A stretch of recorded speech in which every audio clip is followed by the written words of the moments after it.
Hi, Steve Arterburn here. Thanks for joining me for Going Deeper. Oh boy, we're going to go deeper into quite a personality disorder today. It's tough, but not so tough in some cases because this particular disorder, there's a range of very, very severe, number 10, and not so at the 1 level. We're talking about borderline personality disorder. Fascinating, difficult to live with.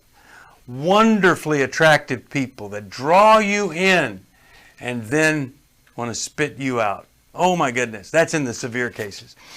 The book, Understanding and Loving a Person with Borderline Personality Disorder. Robert Wise put this together with me, and I think it could be a great, wonderful book if you've found yourself in relationship with or you're raising someone with borderline personality disorder.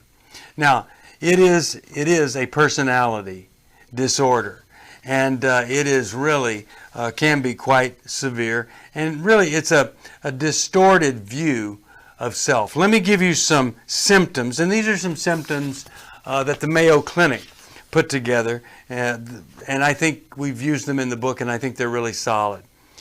An intense fear of abandonment, even going to extreme measures to avoid real or imagined separation or rejection. So they'll do things to leave versus be rejected. They'll move on to the next person rather than live with this person and under fear that they're going to be rejected at all points. A pattern of unstable, intense relationships. In fact, intensity versus intimacy is kind of the picture. Such as idealizing someone one moment and then suddenly believe that person doesn't care enough or is cruel. You'll hear this, oh, you are my new best friend and can do no wrong. And then you end up, you can't do anything right. Well, for a time, because you get painted as all black and then you're the hero again, earn your way back into the good graces, but then you're going to mess up again. And it's going to be a roller coaster. It's exciting. Rapid changes in self-identity and self-image. That includes shifting my goals and values and seeing myself as bad or as if I don't exist at all.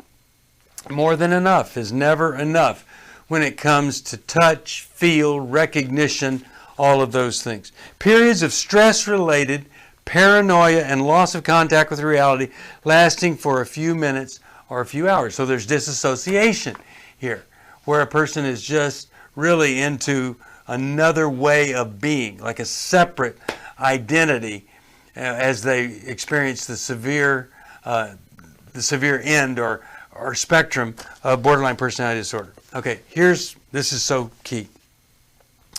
Impulsive, risky behavior, like gambling, reckless driving, unsafe sex, spending sprees, binge eating or drug abuse, sabotaging success by suddenly quitting a job or ending a positive relationship. Oh my goodness, self-sabotage is what happens when there is a person with borderline personality disorder. Suicidal threats, over here on the 10 level, suicidal threats are behavior or self-injury, often in response to fear of separation or rejection.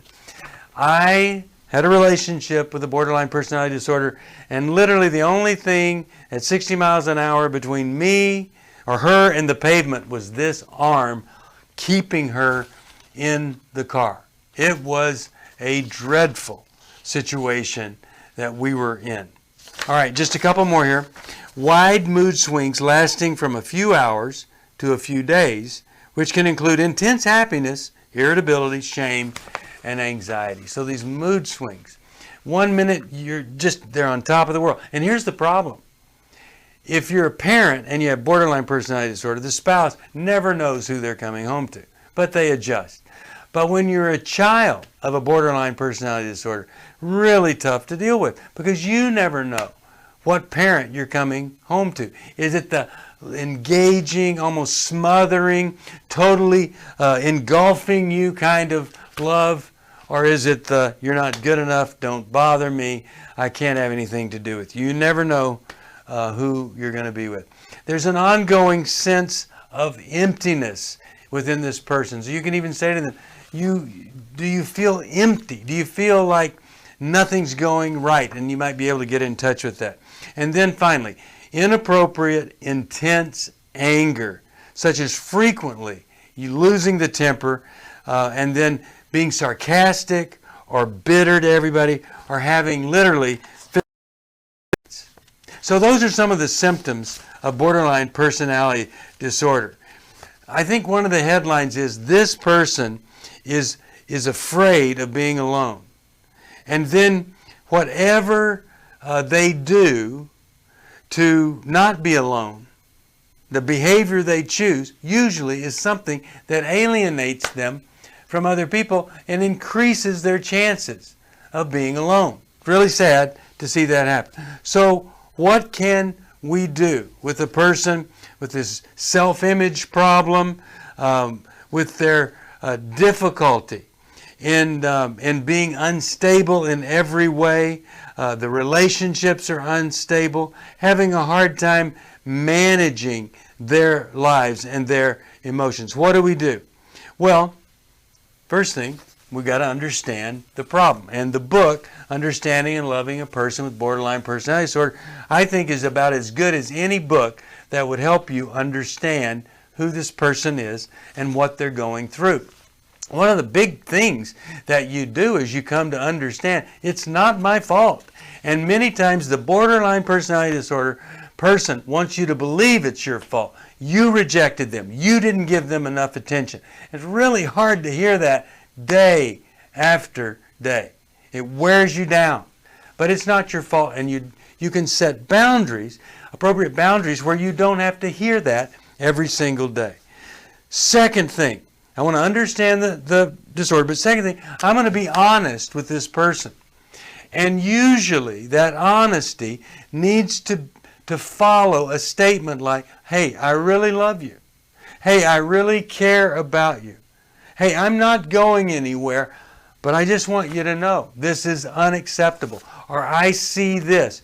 You, without proper treatment and medication and therapy, you are a disaster to be around.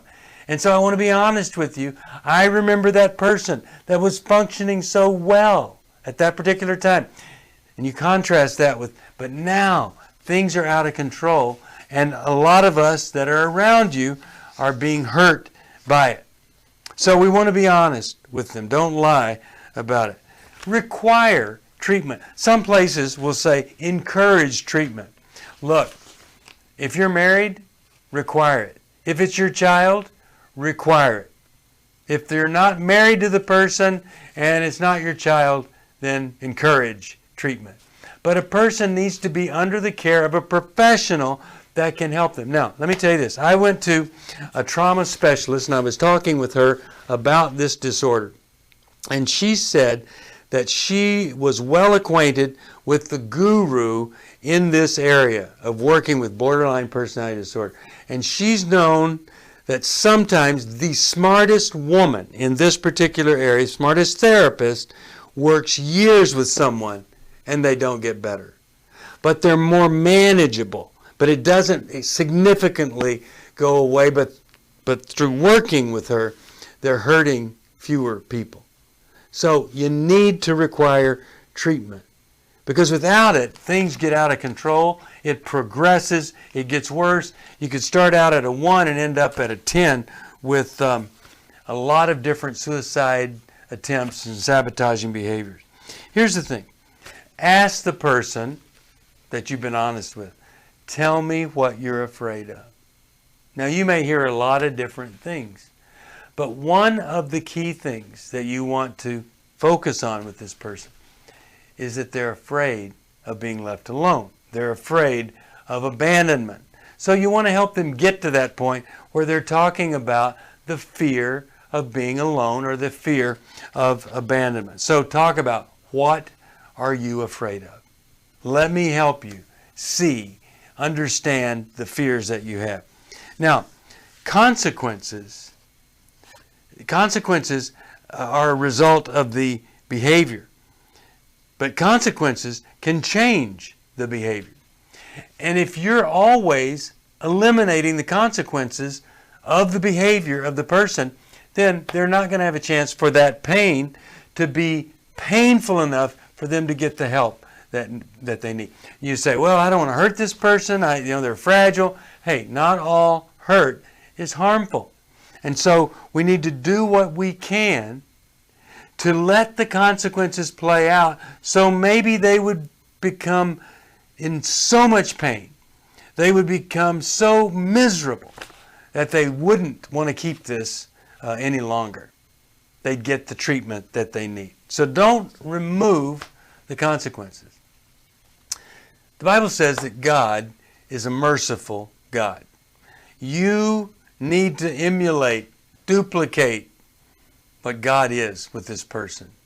A lot of grace versus expecting perfection from them. It's not going to happen. And many times what they're doing is they're recovering or trying to recover from things being imperfect. They're just not perfect. And they struggle with them not being perfect. So you don't want to demand perfectionism, or that'll send them into a tailspin there. And then I would just say this. Transformation is possible. Romans 12:2 says that you can literally be transformed by changing the way that you think. So when we start to deal honestly with this person, we can help them change the way that they think. They can go from thinking this is hopeless, I'm helpless, to I could develop a plan where I could do a better job of managing my symptoms, eliminating some of the consequences. I can do this. So literally, transformation is possible, but it's not going to be quick. In one instance that I know of, literally, it took 15 years before they saw any progress in this woman's behavior.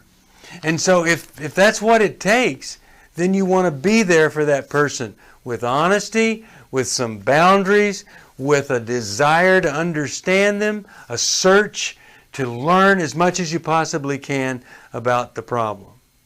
Now, in the wake of a borderline personality disorder, you will see people on the side of the road, and one of them may be you, that has been hurt, damaged, took it personally. There's just a bunch of victims along the way. You have to rise above taking it personally and being hurt and ending up on the side of the road. You want to be strong. You want to get into a support group. There are support groups for people who are living with someone with borderline personality disorder. So you want to live your life. You don't want to be controlled by this other person. And if they're not able to set limits, let's say their compulsivity or their impulsivity leads to them having sex with people. This happens with borderline personality disorder. They fall in love even though they're married. They have the one-night stand, feel horrible, and everything is damaged from then on. And there's just pain after pain. And yet, that's what they do. They go for it impulsively or compulsively, and then the marriage probably dead or dies, and then now a new person is going to become the victim. We need to be people of prayer. We need to pray, God, do something special in this person's life so that this person and me and our family, we're not going to have to suffer and struggle over this.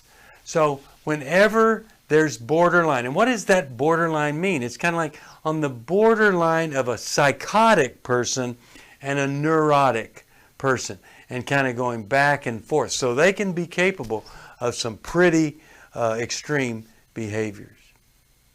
The more you understand, the better you're going to be at dealing with this problem. Now, I want to thank you for joining me. We'll continue tomorrow in the series, Understanding and Loving a Person With. If you need some help, or the person that you love needs some help, don't wait for them to call. You call us. And we'll try to find the help that you need, including this little book, Understanding and Loving a Person with Borderline Personality Disorder. Steve Arterburn here for Going Deeper. Thanks for joining me And if you need help, call 1-800-NEW-LIFE.